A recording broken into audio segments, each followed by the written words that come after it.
ആനന്ദത്തെ സംബന്ധിച്ചൊക്കെയുള്ള ധാരാളം ഡെഫിനിഷൻ ലോകത്തുണ്ട്, ഓഷയുടെ അടക്കം ധാരാളം. അതിൽ മാത്രം ജീവിതത്തിൽ റിസർച്ച് ചെയ്തുകൊണ്ടിരിക്കുന്ന ആളുകളുമുണ്ട്, എങ്ങനെ ആനന്ദം കണ്ടെത്താം. പക്ഷെ അതല്ല നമ്മുടെ വിഷയം. നമ്മൾ ജീവിച്ചുകൊണ്ട് തന്നെ, പ്രവൃത്തി എടുത്തുകൊണ്ട് തന്നെ, ഒരു സാധാരണ മനുഷ്യനായി സാധാരണ സമൂഹത്തിൽ ഇടപെട്ടുകൊണ്ട് തന്നെ നമ്മളുടെ നിലനിൽപ്പും നമ്മളുടെ ഐഡന്റിറ്റിയും നമ്മളുടെ പ്രൊഫഷനും നിലനിർത്തി ഇതിനെ ഒക്കെ പരസ്പരം ചേർത്തുകൊണ്ട് എങ്ങനെ സന്തോഷമുള്ള ഒരു വ്യക്തിയായി മാറാമെന്നുള്ളതാണ് ഏറ്റവും ആദ്യം നമുക്ക് വേണ്ടത്. അതിന് നമ്മുടെ ഈ പറഞ്ഞതിൻ്റെ ഒരു തുടർച്ചയാണ്, ആത്മവിശ്വാസമാണ്. സ്കൂളുകളിൽ പഠിക്കുമ്പോൾ മുതൽ നമുക്ക് വലിയ പ്രശ്നങ്ങളുണ്ട്. നമ്മൾ എക്സ്റ്റേണലി വളരെ കോൺഫിഡൻ്റ് ആയിട്ടൊക്കെ തോന്നും, പക്ഷേ ഇന്റേണലി നമ്മൾ ആത്മവിശ്വാസം കുറഞ്ഞവരായിരിക്കും പലപ്പോഴും. ഈ ആത്മവിശ്വാസത്തിന്റെ കുറവ് നമ്മുടെ ബോഡി ലാംഗ്വേജിൽ നിന്ന് അറിയാൻ പറ്റും. ശരീരത്തിന്റെ ഓരോ ഗസ്റ്ററും പോസ്ചറും നോക്കിയാൽ, അത് വീക്ഷിച്ചാൽ നമ്മുടെ ഉള്ളിൽ എന്താണ് നടക്കുന്നതെന്ന് അറിയാൻ പറ്റും. നമുക്ക് എത്രമാത്രം കോൺഫിഡൻസ് ഉണ്ടെന്നും നമ്മൾ എന്തെല്ലാം കാര്യങ്ങളിൽ കൺഫ്യൂസ്ഡ് ആണെന്നും ഒക്കെ ഉള്ളത് നമ്മുടെ ബോഡി ലാംഗ്വേജിലൂടെ വളരെ കൃത്യമായിട്ട് മനസ്സിലാവും. അതുകൊണ്ട് തന്നെയാണല്ലോ ഓരോ മനുഷ്യൻ്റെയും നടപ്പ് വ്യത്യാസം, ഇരിപ്പിൻ്റെ രീതി വ്യത്യാസം, സംസാരിക്കുമ്പോൾ കൈയും കാലും ഒക്കെ ഉപയോഗിക്കുന്നതിലെ വ്യത്യാസമൊക്കെ സംഭവിക്കുന്നത് ഇതുകൊണ്ടാണ്. ഇതെല്ലാം ആത്മവിശ്വാസത്തിൻ്റെ അളവുകോലുകളാണ്. ഇപ്പൊ സംസാരിക്കുമ്പോൾ തന്നെ പല ആളുകളും മൈക്കിന്റെ മുമ്പിൽ വന്ന് കൈയൊക്കെ ഇങ്ങനെ അറ്റൻഷനായിട്ടിട്ട് സംസാരിക്കുന്ന ആളുകളുണ്ട്.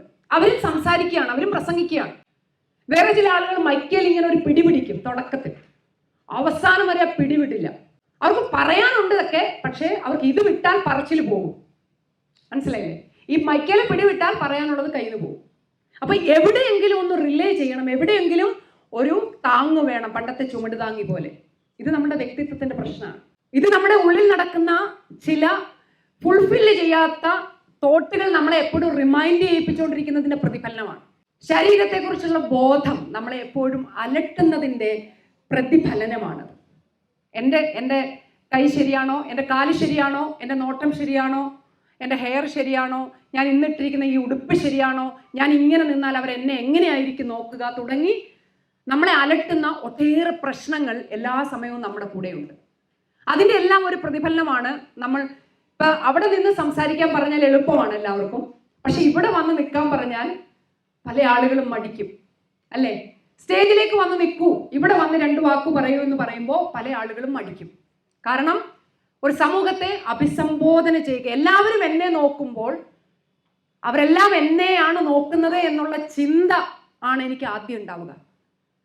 മറിച്ച് ഞാനാണ് അവരെ നോക്കുന്നത് എന്ന ചിന്തയല്ല എന്നെ ആ സമയത്ത് ഭരിക്കുക. അതാണ് അതിൻ്റെ ഒരു പ്രശ്നം. ഇപ്പം ഞാനിവിടെ നിൽക്കുമ്പോൾ എനിക്ക് തോന്നുന്നത് നിങ്ങൾ എന്നെ എങ്ങനെ നോക്കിയാലും കുഴപ്പമില്ല, കാരണം ഞാൻ നിങ്ങളെ നോക്കിക്കൊണ്ടിരിക്കുകയാണ് ഇവിടെ. ഞാനാണ് ഇവിടെ നിന്ന് നിങ്ങളെ മുഴുവനും വാച്ച് ചെയ്യുന്നത്. ഞാൻ ഓരോരുത്തരെയും നോക്കുന്നുണ്ട്. അതുകൊണ്ട് തന്നെ എനിക്ക് കോൺഫിഡൻസ് കൂടുകയാണ്, കാരണം ഞാൻ ഇത്രയും പേരെ ഇങ്ങനെ പിടിച്ചെടുത്ത് അവരോട് സംസാരിക്കുകയാണ്. അപ്പോൾ നമ്മൾ സമൂഹത്തെ നോക്കുന്നു എന്ന ആത്മവിശ്വാസം, നമ്മളെ സമൂഹമല്ല നോക്കുന്നത്, മറിച്ച് നമ്മൾ ഈ സമൂഹത്തെയാണ് നോക്കുന്നത്. നമ്മളെപ്പോഴും തിരിച്ചാണ് കോൺഷ്യസ് ആവുന്നത്. അങ്ങനെയാണ്, എല്ലാവരും എന്നെ നോക്കുന്നു.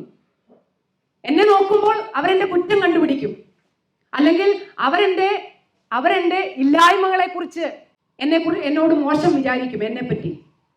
ഇതൊന്ന് തിരിച്ചിടൂ, നമ്മളൊന്ന് ലീഡർഷിപ്പിലേക്ക് വന്ന് നിൽക്കൂ. ഞാനാണ് എല്ലാവരെയും നോക്കുന്നത്, ഞാൻ നോക്കുകയാണ് നിങ്ങളെ ഓരോരുത്തരെയും. എൻ്റെ നോട്ടത്തിൽ നിന്ന് നിങ്ങൾക്ക് രക്ഷപ്പെടാൻ പറ്റില്ല. ഞാൻ നിങ്ങളോട് ചൂണ്ടുകയാണ്. സൊസൈറ്റിയിലോട്ടാണ് നമ്മൾ ചൂണ്ടുന്നത്, സമൂഹത്തിലേക്കാണ്.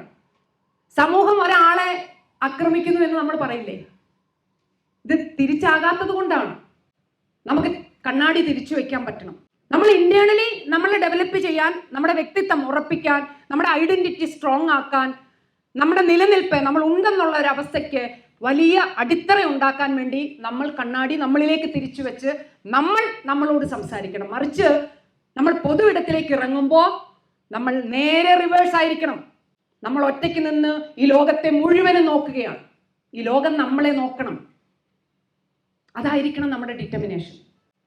അത് ശരിയായ നോട്ടമായിരിക്കണം. അതിനു വേണ്ടുന്ന തയ്യാറെടുപ്പുകളാണ് നമ്മൾ ഓരോ സമയവും നടത്തേണ്ട ആത്മപരിശോധന. സാധാരണ നമ്മൾ നമ്മൾ പതിവായി കേൾക്കുന്നതാണ്. നമ്മൾ പലയിടത്ത് ഇറങ്ങുമ്പോഴും പോകുമ്പോഴും ഒക്കെ മൊളസ്റ്റ് ചെയ്യുന്നു, ആളുകൾ മാന്തുന്നു, തോണ്ടുന്നു, പിച്ചുന്നു എന്നൊക്കെ ഇല്ലേ? അതിനകത്തുള്ളൊരു മനഃശാസ്ത്രമുണ്ട്, വലിയ മനഃശാസ്ത്രമാണ്. ഈ തോണ്ടുന്നവരെല്ലാവരെയും കയറി തോണ്ടാറില്ല. പല്ല് താഴെ വീഴുമെന്ന് ഉറപ്പുള്ള ആളുകളുടെ അടുത്തൊന്നും നിൽക്കാറ് പോലും ഇല്ല. ബോഡി ലാംഗ്വേജ് കണ്ടാൽ അറിയാം, ഇവരെ തൊട്ടാൽ ഇപ്പുറത്ത് തീ പറക്കും. അപ്പോൾ ബോഡി ലാംഗ്വേജിൽ നിന്ന് ഒരു മനഃശാസ്ത്രപരമായ സാമൂഹ്യ മനഃശാസ്ത്രമാണ്. നമ്മൾ ബസ്സിലൊക്കെ കയറുമ്പോൾ കാണാം, പെൺകുട്ടികളെല്ലാം കൂടി ഇടിച്ച് തള്ളി ഒച്ചയുണ്ടാക്കി ഭയങ്കര സംസാരിച്ച് അവർക്ക് കൂട്ടമായി നിൽക്കുമ്പോൾ മാത്രമാണ് കോൺഫിഡൻസ്. ആ കൂട്ടത്തിന്റെ ഇടയിലാണ് ഒരു കല്ല് വന്ന് വീഴുന്നത് പോലെ ഒരാൾ വന്ന് ഉന്തി കയറി തള്ളി എന്തെങ്കിലുമൊക്കെ കാണിച്ചിട്ട് പോകുന്നത്. അതേസമയം വളരെ സ്ട്രോങ് ആയിട്ടുള്ള ബോഡി ഒരു അവസ്ഥയാണ്, ഒരു ബോഡി സ്റ്റാച്ചർ.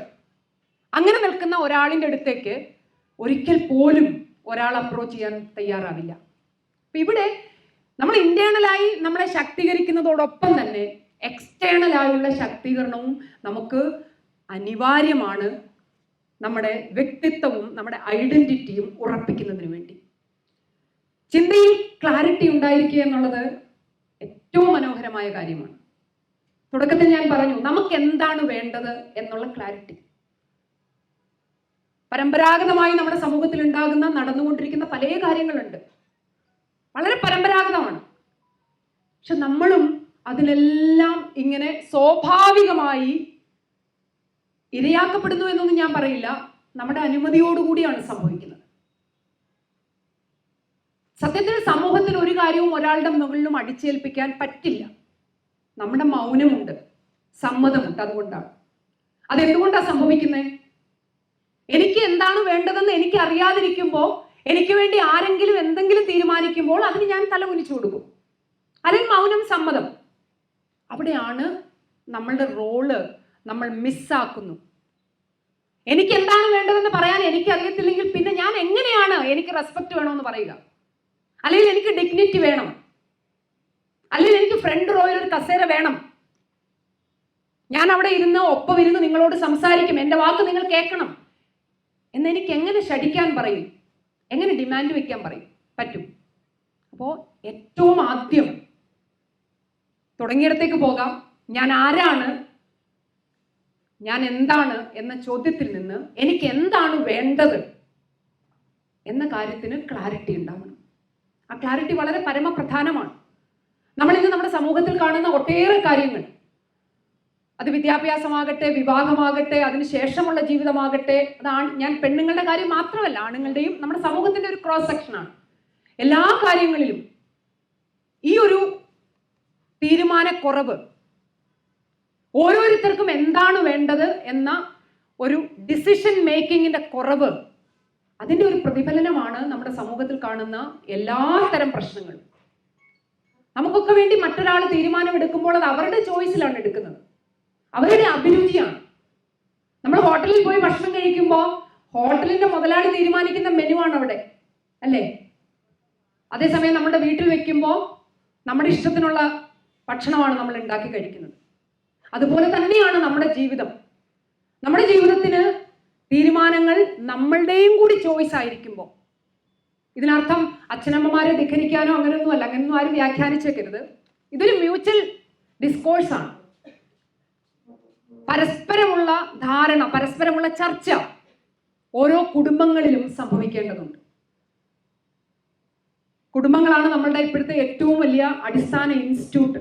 അത് തകർന്നു പോകണം എന്നൊക്കെ നൂറ്റാണ്ടുകളായിട്ട് ഇവിടെ ചർച്ച നടന്നുകൊണ്ടിരിക്കുകയാണ്. കുടുംബങ്ങളാണ് വ്യക്തികളെ തളച്ചിടുന്നതെന്നും വ്യക്തികളുടെ വികാസത്തിന് ബാധയായി നിൽക്കുന്നതെന്നും ഒട്ടേറെ അങ്ങനെ നിരവധിയായ ചർച്ചകൾ വലിയ വലിയ രീതിയിൽ നൂറ്റാണ്ടുകളായി ഇവിടെ നടന്നുകൊണ്ടിരിക്കുകയാണ്.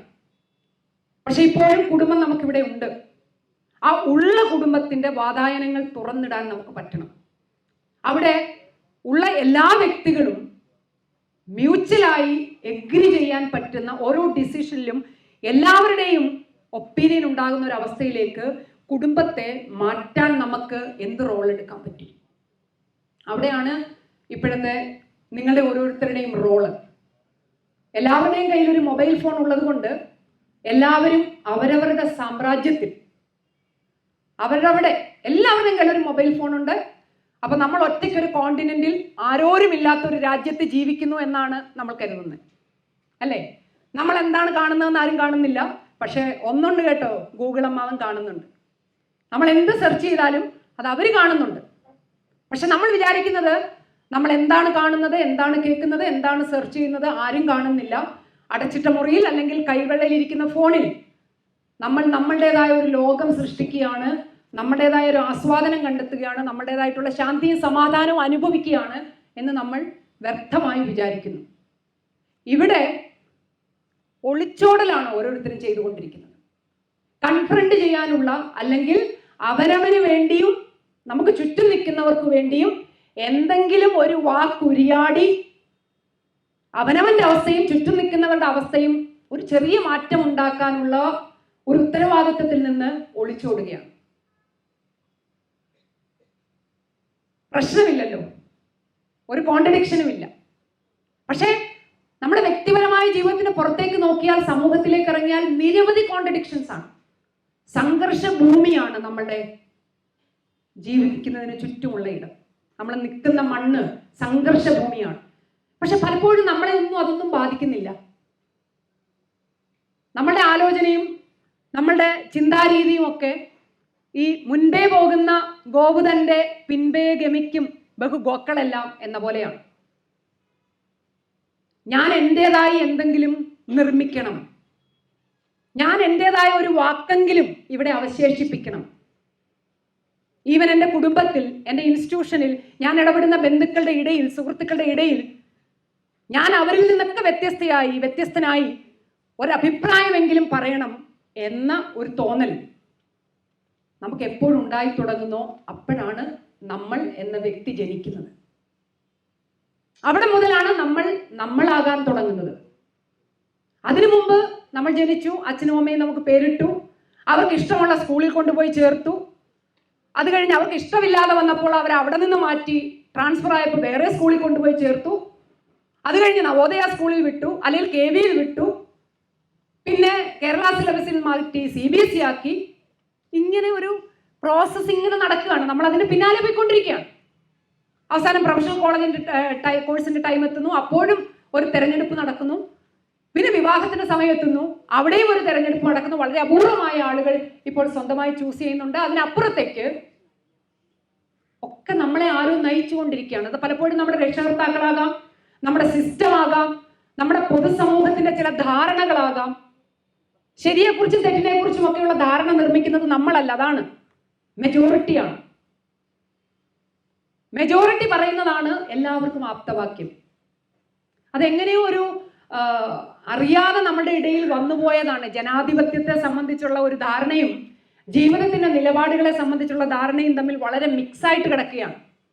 ജനാധിപത്യത്തിൽ മെജോറിറ്റി വോട്ട് ചെയ്യുമ്പോൾ അവർ ഭരിക്കും, അത് സത്യം. പക്ഷെ ഒരു വ്യക്തിയുടെ ജീവിതത്തിൽ മെജോറിറ്റി നിന്ന് പറഞ്ഞാൽ അത് സത്യമാകുന്നത് എങ്ങനെയാണ്? അതുകൊണ്ടാണല്ലോ ക്രൈസ്റ്റിനെ കല്ലെറിഞ്ഞത്, അതുകൊണ്ടാണല്ലോ അദ്ദേഹത്തെ ആണിയിൽ തൂക്കിയത്. മെജോറിറ്റി പറഞ്ഞു. പക്ഷെ പിൽക്കാലത്ത് എങ്ങനെയാണ് ക്രൈസ്റ്റ് ആരാധിക്കപ്പെട്ടവനായത്, ഇന്ന് ലോകം മുഴുവനും കൊണ്ടാടുന്നത്? അയാൾ മാത്രം സത്യം പറഞ്ഞുകൊണ്ടിരുന്നു. അദ്ദേഹത്തെ ചാട്ട കൊണ്ടടിച്ച് ഗാഗിൽത്താ മലയിലേക്ക് പോയ അദ്ദേഹത്തിന്റെ അനുയായികളും അനുചരന്മാരും ഏറ്റവും വിശ്വസ്തരുമെല്ലാം നീയാണ് കള്ളൻ, നീയാണ് കള്ളൻ, ഇവനെ കുരിശിലേറ്റു എന്ന് പറഞ്ഞുകൊണ്ടിരുന്നു. പക്ഷെ ആ ഒറ്റ മനുഷ്യൻ ക്രൈസ്റ്റ് മാത്രം പറഞ്ഞു, ഞാൻ തെറ്റ് ചെയ്തിട്ടില്ല. അവസാന നിമിഷം വരെ ഞാൻ തെറ്റ് ചെയ്തിട്ടില്ല എന്ന് പറയാൻ ക്രിസ്തു കാണിച്ച ആർജവം, ആ ആർജവത്തിന്റെ പേരാണ് സത്യം. അപ്പോ നമ്മുടെ സമൂഹത്തിൽ ഇപ്പൊ നടക്കുന്ന പല കാര്യങ്ങളും ഭൂരിപക്ഷം ആൾക്കാർ ചെയ്യുന്നു. അതുകൊണ്ട് നമ്മളും ചെയ്യാതിരിക്കുന്നത് എങ്ങനെയാണ്? നമ്മളും അങ്ങനെയാണ് തീരുമാനിക്കുന്നത്, അല്ലേ? ചെറിയ പ്രായക്കാരും വലിയ പ്രായക്കാരും എല്ലാം കൂട്ടുകാർ ചെയ്യുന്നു, അപ്പൊ നമുക്ക് ചെയ്യണ്ടേ? നമ്മൾ കൂട്ടുകാരൊക്കെ ടൂറിന് പോകുന്നു, അപ്പൊ എനിക്കും കൂടെ പോകണ്ടേ എന്ന് പറയുന്നത് പോലെ തന്നെയാണ്, അത്രയും ലാഘവത്തിലാണ് ജീവിതത്തിലെ ഓരോ കാര്യങ്ങളെ പറ്റിയും പറയുന്നത്. അവരൊക്കെ അതാണ് ചെയ്യുന്നത്, അതുകൊണ്ട് എനിക്കും ചെയ്യണം. അവിടെയാണ് ജനാധിപത്യ പ്രക്രിയയും ഒരു വ്യക്തിയുടെ തിരഞ്ഞെടുപ്പും ആ വ്യക്തി ജീവിക്കുന്ന അവസ്ഥയും തമ്മിൽ യാതൊരു യോജിപ്പുമില്ല. ഒരു വ്യക്തിയുടെ സത്യം, അയാൾക്ക് ജീവിക്കാൻ ആവശ്യമായ ആവാസ വ്യവസ്ഥ, അല്ലെങ്കിൽ അയാളുടെ മാനസികാവസ്ഥ, അയാളുടെ ഇഷ്ടങ്ങൾ, അനിഷ്ടങ്ങൾ, അത് ആ വ്യക്തിയുടേത് മാത്രമാണ്. അതിന്റെ സത്യം വിളിച്ചു പറയേണ്ടതും അതിനുവേണ്ടി നിലകൊള്ളേണ്ടതും ആ വ്യക്തി തന്നെയാണ്. അങ്ങനെ ഉണ്ടാവുന്നില്ല എന്നുള്ളതാണ് പലപ്പോഴും നമ്മുടെ സമൂഹത്തിൽ ഉണ്ടാകുന്ന വലിയ വലിയ ദുരന്തങ്ങൾക്ക് കാരണം. പല പെൺകുട്ടികളും കല്യാണത്തിന്റെ തലേദിവസം രാത്രി വരെ പ്രണയം ഉണ്ടെന്ന് പറയില്ല, ആരോടും പറയില്ല, ഒളിച്ചു വെക്കും. എന്നിട്ട് 10,000 പേർക്കുള്ള സദ്യയും പിന്നെ ബന്ധുക്കളൊക്കെ വന്ന് വീട്ടിൽ നിന്നും കല്യാണ പന്തലൊരുങ്ങി തട്ടൊരുങ്ങി ചെക്കൻ്റെ വീട്ടിൽ നിന്ന് അവരവിടെ നിന്ന് പുറപ്പെട്ടു, ചെറുക്കൻ അമേരിക്കയിൽ നിന്ന് വന്നു, എല്ലാം ചെയ്തു. രാത്രിയിൽ എല്ലാവരും ഉറങ്ങിക്കഴിയുമ്പോൾ ഒളിച്ചോടും. എന്തൊരു വ്യക്തിത്വമില്ലായ്മയാണ് അല്ലേ? എത്ര പേരെയാണ് അബദ്ധത്തിലാക്കുന്നത്. ഒരു സത്യം തുറന്നു പറയാൻ, ഒരു നിമിഷം തൻ്റെ വ്യക്തിത്വത്തെ ഒന്ന് ജാഗ്രതപ്പെടുത്താൻ, ഒന്ന് തയ്യാറാക്കാൻ ശ്രമിക്കാതിരുന്നിട്ട് ഒരു കൂട്ടം മനുഷ്യന്മാരെ, അങ്ങനെയാണ് ഈ അച്ഛനമ്മമാരൊക്കെ ഈ കുട്ടികളുടെ തീരുമാനങ്ങൾക്ക് വിരുദ്ധരായി മാറുന്നതിൻ്റെയും കൂടി ഒരു പ്രശ്നം അതാണ്. നിങ്ങൾക്കൊരു ഇഷ്ടമുണ്ടെങ്കിൽ, അല്ലെങ്കിൽ നിങ്ങൾക്കൊരു താല്പര്യമുണ്ടെങ്കിൽ, ഒരു ചോയ്സ് ഉണ്ടെങ്കിൽ, ആ ചോയ്സ് മറ്റുള്ളവരെ കൺവിൻസ് ചെയ്യിപ്പിക്കാൻ, കൺവിക്ഷനോടുകൂടി സംസാരിക്കാനുള്ള ബാധ്യത നിങ്ങൾക്കാണുള്ളത്. ആ രാഷ്ട്രീയമായ ഉത്തരവാദിത്തം ഏറ്റെടുക്കാത്തവരാണ് ജീവിതത്തിൽ നിന്ന് ഒളിച്ചോടുന്നത്. എനിക്കെല്ലാം വേണം, പക്ഷെ എനിക്ക് മിണ്ടാൻ പറ്റൂല. എനിക്ക് അവനെയും അവളെയും കല്യാണം കഴിക്കണം, പക്ഷെ ഞാൻ മിണ്ടൂല, എനിക്ക് വേണ്ടി വേറെ ആരെങ്കിലും വന്ന് സംസാരിക്കണം. എല്ലാ കാര്യങ്ങൾക്കും ഇപ്പൊ പുതിയ ജനറേഷൻ വളരെ ഫാസ്റ്റ് ആണ്, നിങ്ങൾ വളരെ അഡ്വാൻസ്ഡ് ആണ്, നിങ്ങൾ ടെക്നോളജിക്കലി അഡ്വാൻസ്ഡ് ആണ്, എഡ്യൂക്കേഷണലി അഡ്വാൻസ്ഡ് ആണ്, എല്ലാമാണ്. പക്ഷേ പലപ്പോഴും ഈ തെരഞ്ഞെടുപ്പുകളിൽ നിങ്ങൾ പരാജയപ്പെട്ടു പോകും. അല്ലെങ്കിൽ നമ്മുടെ സമൂഹത്തെ പഠിക്കുന്ന കാര്യത്തിൽ, ഒബ്സർവ് ചെയ്യുന്ന കാര്യത്തിൽ നമ്മൾ പരാജയപ്പെട്ടു പോകുന്നു. എന്താണെന്ന് നിങ്ങൾ ചിന്തിക്കണം. ഇപ്പൊ നമ്മുടെ ചുറ്റും നടക്കുന്ന കല്യാണങ്ങൾ നിങ്ങൾ ആലോചിച്ച് നോക്കൂ. കല്യാണം ഒരു വലിയ വിഷയമാണ്, സാമൂഹ്യ ദുരന്തമാണെന്ന് ഞാൻ പറയും. നിങ്ങളൊന്ന് ചുറ്റും കണ്ണോടിച്ചാൽ വിവാഹം കഴിഞ്ഞ് 1 വർഷത്തിന്റെ ഉള്ളിൽ ഡിവോഴ്സ് ചെയ്യുന്ന എണ്ണം കേരളത്തിൽ നിന്ന് എത്രയാണെന്ന് അറിയോ? നിങ്ങൾക്ക് അറിയോ? അതിന്റെ ഇന്ത്യൻ നിരക്ക് വേറെ, കേരള നിരക്ക് വേറെ. ഒന്ന് പോയി സെർച്ച് ചെയ്യണം നിങ്ങൾ. അപ്പോ ഒരു ഉറപ്പുമില്ലാത്ത ഒരു കാര്യത്തിന് വേണ്ടിയിട്ടാണ് ജീവിതത്തിന്റെ നല്ല ഒരു ഭാഗം അധ്വാനവും നല്ല ഒരു ഭാഗം സമ്പത്തും ഒറ്റ ദിവസം കൊണ്ട് നമ്മൾ പൊടിച്ചു കളയുന്നത്. ഇതൊരു ആത്യന്തികമായി ലോകാവസാനം വരെ നിൽക്കുന്ന ഒരു കൂട്ടുകെട്ടോ അല്ലെങ്കിൽ ഒരു കോൺട്രാക്റ്റോ ഒക്കെ ആണെങ്കിൽ ഓക്കെ, അതൊക്കെ ഒരു ഇൻവെസ്റ്റ്മെന്റ് ആണെന്ന് നമുക്ക് കരുതാം. പക്ഷെ 3 ദിവസം കഴിഞ്ഞ് വീട്ടിൽ മാറി വന്ന് നിൽക്കുന്ന ബന്ധങ്ങളുണ്ട്. 7-ാം ദിവസം കോടതിയിൽ ഫയൽ ചെയ്ത വിവാഹ കേസുകളുണ്ട് ഡിവോഴ്സിന് വേണ്ടി.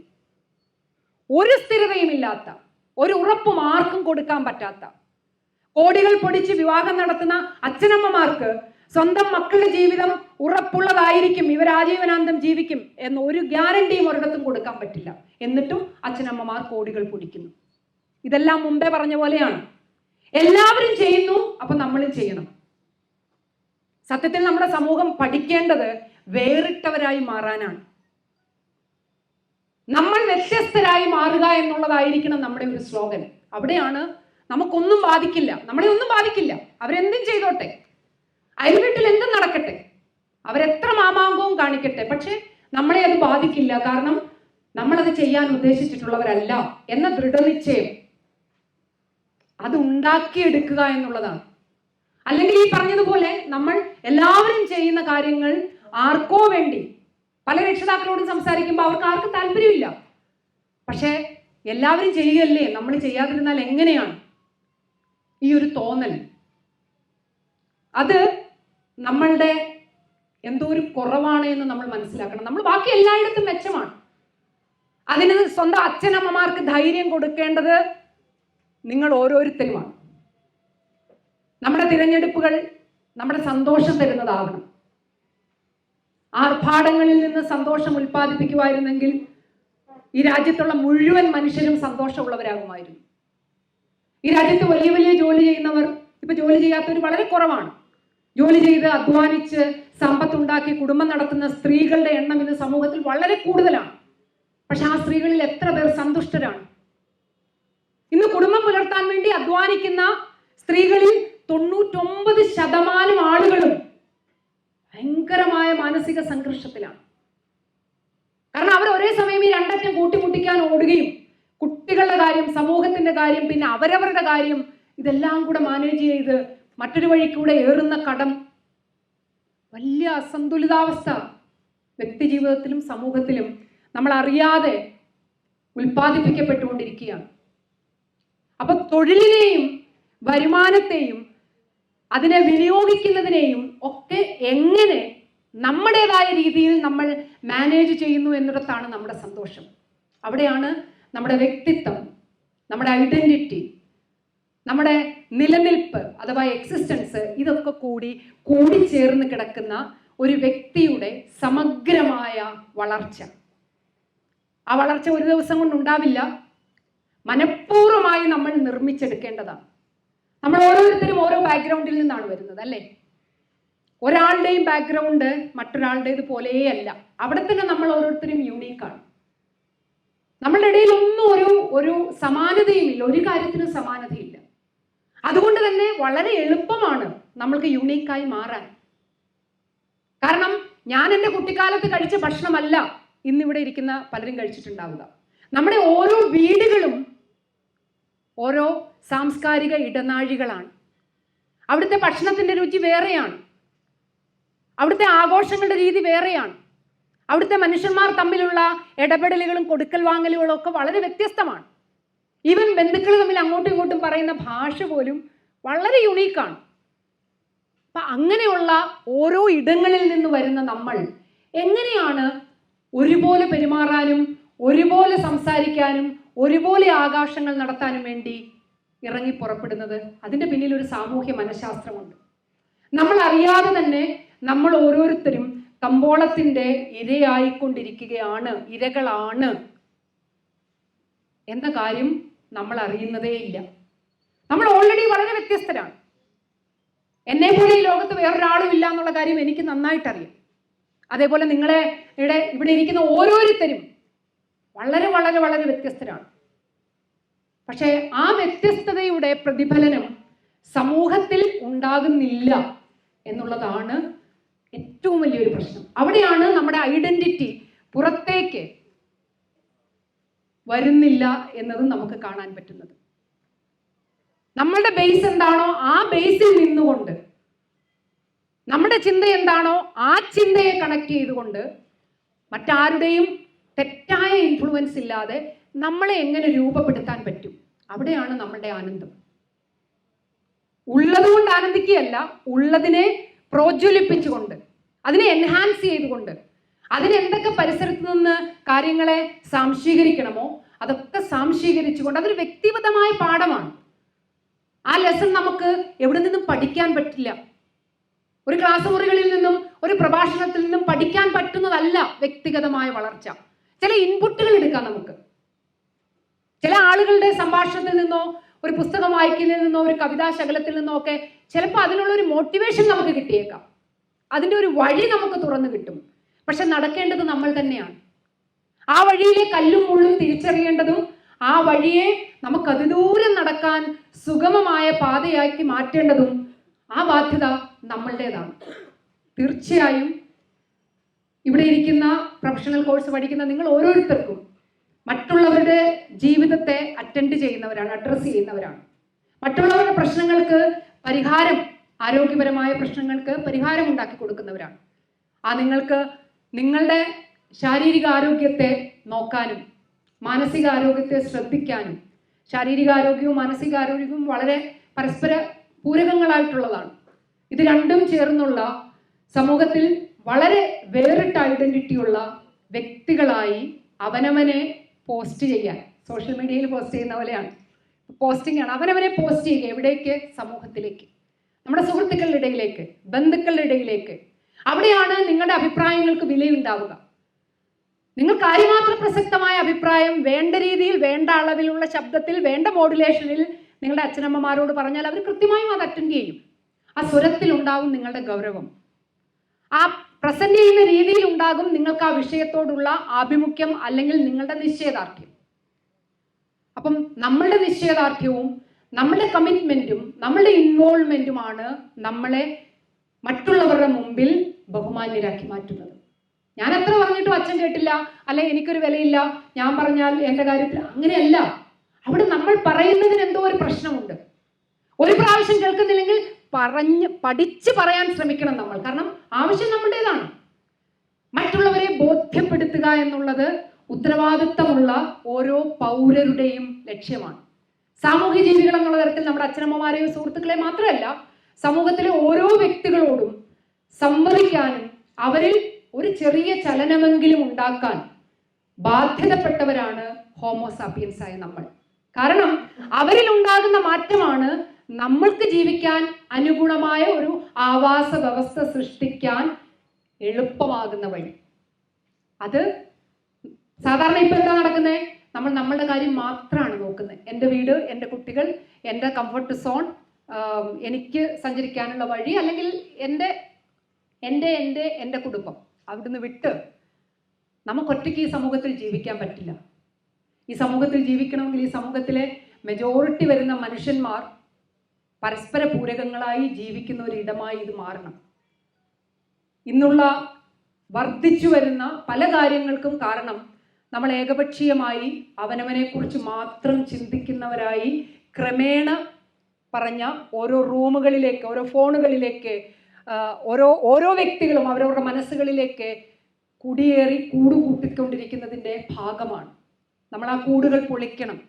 ഇത് നിങ്ങൾക്കും നിങ്ങളുടെ വരാനിരിക്കുന്ന തലമുറയ്ക്കും ഓരോ കൂടുകൾ, നമുക്കറിയാം ഓഫീസുകളിലെ ക്യാബിനുകളിൽ പോലും കുറച്ച് ദിവസം ജോലി ചെയ്ത് കഴിയുമ്പോൾ നമുക്ക് മടുക്കും.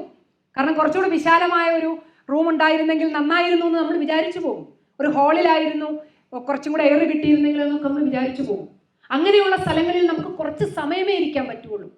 ജീവിതം ഒരു ജീവിതമാണ്, അതിന് ഇത്ര പീരീഡുണ്ട്. രോഗം വന്ന് നമ്മൾ മരിച്ചു പോയില്ലെങ്കിൽ. അപ്പോൾ അങ്ങനെ നമുക്ക് ജീവിക്കാനുള്ള ഒരു സമൂഹം സൃഷ്ടിച്ചെടുക്കാനുള്ള ഒരു ബാധ്യത കൂടെയാണ് ഉറച്ച വ്യക്തിത്വം നമുക്കുണ്ടാക്കുന്നതിലൂടെ നമ്മൾ നേടുന്നത്. നമുക്ക് വേണ്ടിയല്ല, നമ്മുടെ സമൂഹത്തിന് വേണ്ടി. കാരണം നമ്മൾ നന്നായത് കൊണ്ട് മാത്രം ഈ സമൂഹത്തിൽ നമുക്ക് ജീവിക്കാൻ പറ്റില്ല. നമുക്ക് ചുറ്റും നന്മയുള്ള കുറേ മനുഷ്യരുണ്ടാകണം. അവരുമായി നമുക്ക് കമ്മ്യൂണിക്കേഷൻ സാധ്യമാകണം. അവരുമായി നമുക്ക് കൊടുക്കൽ വാങ്ങൽ ആവശ്യമാകണം. അപ്പോഴാണ് വളരെ സന്തോഷമുള്ള ഒരു ഹാബിറ്റാറ്റ്, ഒരു ജീവിതാവസ്ഥ നമുക്കുണ്ടാവുക. നമ്മൾ വളരെ വലിയ സന്തോഷത്തോടെ രാവിലെ വരുമ്പോൾ നമ്മുടെ ചുറ്റുമിരിക്കുന്ന ആളുകൾ മുഖമൊക്കെ വീർപ്പിച്ച് എന്തോ ഒരു നമ്മളെ കുറ്റപ്പെടുത്തുന്ന ഭാവത്തിലിരിക്കുമ്പോൾ നമ്മൾ വിചാരിക്കും, മൊത്തം സന്തോഷം കെടുത്തി കളഞ്ഞു. കരുതാറില്ലേ നമ്മൾ അങ്ങനെ? സോ ഒറ്റയ്ക്ക് ഒരാൾക്കും ഈ ലോകത്ത് സന്തോഷിക്കാൻ പറ്റില്ല. സന്തോഷം ഒരു സമൂഹത്തിന്റെ ടോട്ടാലിറ്റിയാണ്. ഇപ്പോൾ അലമുറയിടുന്ന അമ്മമാർ, മക്കൾ വെട്ടിക്കൊല്ലുന്ന അമ്മമാർ, ഇതൊക്കെ നമ്മുടെ സമൂഹത്തിന്റെ തീരാവേദനകളാണ്. അത് അതിനെക്കുറിച്ച് ഒരു ദിവസം ഒരു പ്രാവശ്യമെങ്കിലും ചിന്തിച്ചാൽ നമ്മുടെ സന്തോഷം താനേ ഇല്ലാതായി പോകും. എത്ര സന്തോഷമുള്ളവരും അവർ ശരിക്കുള്ള മനുഷ്യരാണെങ്കിൽ അവരുടെ സന്തോഷം പോകും. അപ്പോൾ സന്തോഷത്തിന്റെ വഴി നമ്മളുടെ ഉപഭോഗ വസ്തുക്കളിൽ നിന്ന് നമ്മൾ ആർജിക്കുന്ന നൈമിഷികമായ സന്തോഷമല്ല, മറിച്ച് മനുഷ്യരുടെ മനസ്സിൽ കത്തുന്ന വേദനയും തെളിയുന്ന സന്തോഷവും നമുക്ക് കാണാൻ പറ്റുന്ന അത്രമാത്രം സുതാര്യമായിട്ടുള്ള ഒരു വ്യക്തിത്വം നമ്മൾ നിർമ്മിക്കുമ്പോഴാണ്. മറ്റുള്ളവരെ കുറിച്ച് നമുക്കുണ്ടാകുന്ന ഉയർന്ന ചിന്തയിൽ നിന്നാണ് നമ്മുടെ സന്തോഷം ഉത്ഭവിക്കുക. തീർച്ചയായും നിങ്ങൾക്ക് ഓരോരുത്തർക്കും അങ്ങനെ ഒരു വ്യക്തിത്വമായി മാറാനാവട്ടെ. അങ്ങനെ ഒരു ഉയർന്ന സന്തോഷത്തിൻ്റെ നിർമ്മിതിയിലേക്ക് നിങ്ങൾക്കും പങ്കെടുക്കാൻ കഴിയട്ടെ എന്ന് ഞാൻ പ്രത്യാശിക്കുന്നു. ചെറിയൊരു ഉത്തരവാദിത്തമല്ല ജീവിക്കുക എന്ന് പറഞ്ഞാൽ. നമ്മളെല്ലാവരും വിചാരിക്കുന്നത് നമ്മൾ ജനിച്ചത് കൊണ്ട് അങ്ങ് ജീവിച്ച് മരിച്ചു പോകുന്നതാണ്. അല്ല, ജീവിക്കുന്നതിനോളം പ്രയാസമുള്ള, അതുകൊണ്ടാണ് അതിനെ പേടിച്ചാണ് പലരും ആത്മഹത്യ ചെയ്യുന്നത്. ജീവിക്കാനാണ് ഏറ്റവും വലിയ പ്രയാസം. ജീവിച്ചിരിക്കുക എന്ന് പറയുന്നതാണ് ആദ്യം പറഞ്ഞ എക്സിസ്റ്റൻസ്, ഉണ്ടായിരിക്കുന്ന അവസ്ഥ. ഞാനിവിടെ ഉണ്ട് എന്ന തോന്നൽ എനിക്ക് എപ്പോഴും ഉണ്ടാക്കുന്ന ആ അവസ്ഥ ജീവിച്ചിരിക്കുന്ന അവസ്ഥ കൂടിയാണ്. അത് പല വ്യത്യസ്തമായ അവസ്ഥകളിലാണെങ്കിൽ പോലും നമ്മൾ ഉണ്ട് എന്ന ആ തോന്നൽ പോലും ഹാൻഡിൽ ചെയ്യാൻ പറ്റാത്ത, ഞാൻ ഉണ്ട് എന്ന അവസ്ഥ പോലും എനിക്ക് താങ്ങാൻ പറ്റാത്ത ഒരവസ്ഥയിൽ നിന്നാണ് ആളുകൾ അവരവരുടെ ഫുൾ സ്റ്റോപ്പ് ഇടുന്നത്. അപ്പോൾ കാര്യങ്ങൾ എവിടെയാണ് കിടക്കുന്നതെന്ന് മനസ്സിലായില്ലേ? നമ്മൾ ഉണ്ട് എന്ന് പറയുന്ന അവസ്ഥയെ പൊളിറ്റിക്കലായി, രാഷ്ട്രീയമായി നമ്മൾ അംഗീകരിക്കണം. ആ അവസ്ഥയിൽ നിന്നുകൊണ്ട് തന്നെ ജീവിതത്തിന്റെ ചലഞ്ചുകൾ ഏറ്റെടുക്കാനുള്ള ആവശ്യമായ കരുത്ത്, ഓരോരുത്തർക്കും ആ കരുത്തിന്റെ തോത് വ്യത്യസ്തമാണ്. ആവശ്യമായ കരുത്ത് സമാർജിക്കാൻ ഉള്ള വിദ്യാഭ്യാസം നിങ്ങളുടെ കോളേജിൽ നിന്നും ഗുരുക്കന്മാരിൽ നിന്നും പൊതുസമൂഹത്തിൽ നിന്നും ആർജിക്കുക. നമ്മൾ ഭക്ഷണം വെക്കുന്ന പോലെ തന്നെയാണ് എല്ലാ കാര്യങ്ങളും. വേണ്ടത് വേണ്ടയിടത്ത് സമാസമം ചേർക്കുക. ഒന്നും കൂടിപ്പോകരുത്, കുറഞ്ഞു പോകരുത്. രുചിയാണല്ലോ പ്രധാനം, അല്ലേ? രുചി തേടിയാണ് മനുഷ്യൻ ജീവിതത്തിന് നല്ലൊരായുസ്സും കളയുന്നത്. ഫ്ലൈറ്റ് പിടിച്ച് അടുത്ത സിറ്റിയിൽ പോയി ഭക്ഷണം കഴിച്ച് തിരിച്ചു വരുന്ന വളരെ വലിയ ബിസിനസ് ടൈക്കൂൺസ് ഉണ്ട് നമ്മുടെ നാടുകളിൽ, ഭക്ഷണത്തിന് വേണ്ടി മാത്രം. അപ്പോൾ രുചിയാണ് പ്രധാനം. ആ രുചി എല്ലായിടത്തും ഉണ്ട്. അത് അഭിരുചി കൂടിയായി മാറുമ്പോഴാണ് ജീവിതം മനോഹരമാകുന്നത്. ഭക്ഷണം മാത്രമല്ല, ഭക്ഷണം എന്ന് പറയുന്നത് തലച്ചോറിനുള്ള ഭക്ഷണം കൂടിയാണ്. വയറിനുള്ള ഭക്ഷണത്തിനാണ് നമ്മൾ വലിയ പ്രാധാന്യം കൊടുക്കുന്നത്.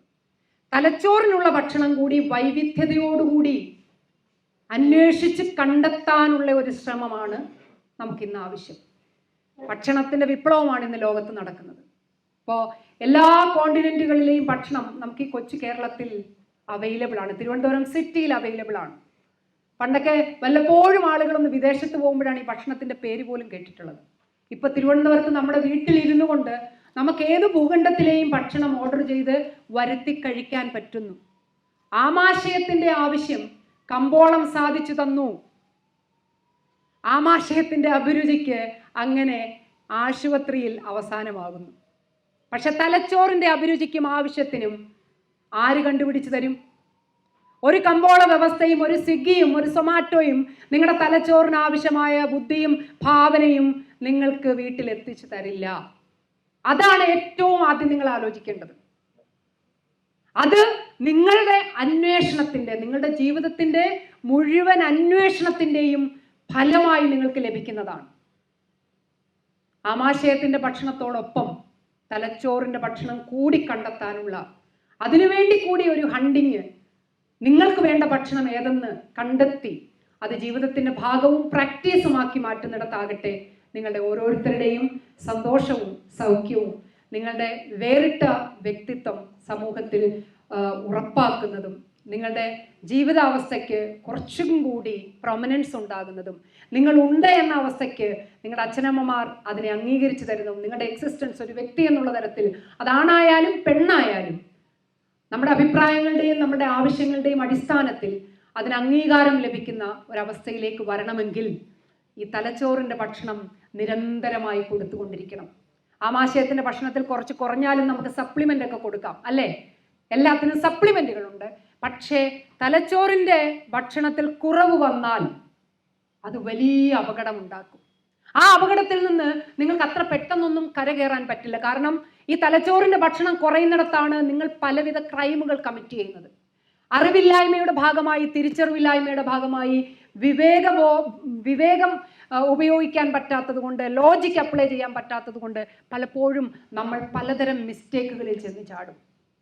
അവിടെ നിന്ന് തിരിച്ചു കയറാൻ ഈ പറയുന്ന ചെറിയ ക്യാപ്സൂളുകളൊന്നും നമ്മുടെ സമൂഹത്തിൽ ഇന്ന് അവൈലബിൾ അല്ല. അങ്ങനെ ഒരിക്കൽ കമ്മിറ്റ് ആയി പോകുന്നവർ പിന്നെ ദീർഘങ്ങളായ ദുരന്തങ്ങളിലൂടെ സഞ്ചരിച്ച് വളരെ അപൂർവമായ ആളുകളാണ് തിരിച്ചു നടന്ന് കയറുന്നത്. അത് കടലിൽ വീണ പോലത്തെ ഒരു അവസ്ഥയാണ്. സോ ദ മോസ്റ്റ് ഇമ്പോർട്ടൻറ്റ്, എനിക്ക് തോന്നുന്ന ഒരു കാര്യം, വയറിൻ്റെ ഭക്ഷണം വളരെ കുറവ് മതി എന്ന് വിചാരിച്ച് ഇന്നലെ മരിച്ച കുട്ടിയെ പോലെ പട്ടിണി കിടന്ന് മരിച്ച് രോഗമുണ്ടാക്കരുത്. ശരീരത്തെക്കുറിച്ചുള്ള ബോധം ഉണ്ടായിരിക്കുന്നത് പോലെ തന്നെ നമ്മളുടെ ബുദ്ധിയെക്കുറിച്ചും കഴിവിനെക്കുറിച്ചും നമ്മുടെ കോൺട്രിബ്യൂഷനെക്കുറിച്ചും നിരന്തരമായി ചിന്തിക്കുക. എന്തെങ്കിലും ഒരു പുതിയ ആലോചന, എന്തെങ്കിലും ഒരു പുതിയ സംഭാവന നമ്മുടെ സുഹൃത്തുക്കൾക്കിടയിലെങ്കിലും കൊടുക്കാൻ വേണ്ടിയിട്ടുള്ള ഒരു ആർജവം നിങ്ങൾക്കുണ്ടായാൽ നിങ്ങളുടെ വ്യക്തിത്വവും നിങ്ങളുടെ ഐഡൻറ്റിറ്റിയും ഏറ്റവും ഭംഗിയുള്ളതാകും. അവിടെ നിന്ന് നിങ്ങളുടെ ബോഡി പോസ്ചർ മാറും, ഗസ്റ്റർ മാറും, സംസാരിക്കുന്നതിൻ്റെ ടോണ് മാറും. ആ ടോണിൽ, ആ സംസാരത്തിൽ കുറച്ചും കൂടി ആർജവം സ്ഫുരിക്കും, കുറച്ചും കൂടി ധൈര്യം നിഴലിക്കും. മറ്റുള്ളവർക്ക് അത് കേൾക്കുകയും കാണുകയും ചെയ്യുമ്പോൾ നിങ്ങളോട് സ്വാഭാവികമായ ബഹുമാനം ഉണ്ടാകും. അങ്ങനെ മാത്രമേ അത് സാധ്യമാവുകയുള്ളൂ. ഒരു നിരന്തര പ്രോസസ്സിലൂടെ നമ്മൾ പഠിച്ചൊരു കോഴ്സ് പാസ്സായി ഡിഗ്രി എടുക്കുന്നത് പോലെ തന്നെയാണ് നമ്മുടെ വ്യക്തിത്വത്തെ തുടക്കം മുതൽ പരിപാലിച്ച് ഒരു വ്യത്യസ്ത ഐഡൻറ്റിറ്റിയായി, ഒരു വ്യത്യസ്ത പേഴ്സണാലിറ്റി ആയിട്ട് പോർട്രേ ചെയ്ത് സമൂഹത്തിൻ്റെ മുന്നിൽ അതിന് വിലയും നിലയും ഉണ്ടാക്കിയെടുക്കുക. അങ്ങനെയുള്ള ഒരു പ്രോസസ്സിലേക്ക് നിങ്ങളെ ഓരോരുത്തരെയും ക്ഷണിക്കുന്നു. കഠിനമാണ് കാര്യം, പക്ഷേ അധ്വാനം ഉണ്ടെങ്കിൽ ഏത് കഠിനാവസ്ഥയും നമുക്ക് ക്രോസ് ചെയ്യാൻ പറ്റും, വിജയിക്കാനും പറ്റും. നിങ്ങൾക്ക് ഓരോരുത്തർക്കും നിങ്ങളുടേതായ രീതിയിൽ നിങ്ങളുടെ ഐഡൻറ്റിറ്റി ഉറപ്പിക്കാൻ, വ്യക്തിത്വം ഉറപ്പിക്കാൻ, അതുവഴി സന്തോഷം ആസ്വദിക്കാൻ, അനുഭവിക്കാൻ കഴിയട്ടെ എന്ന് പ്രത്യാശിക്കുന്നു. എല്ലാവർക്കും ഒരിക്കൽ കൂടി സ്നേഹം.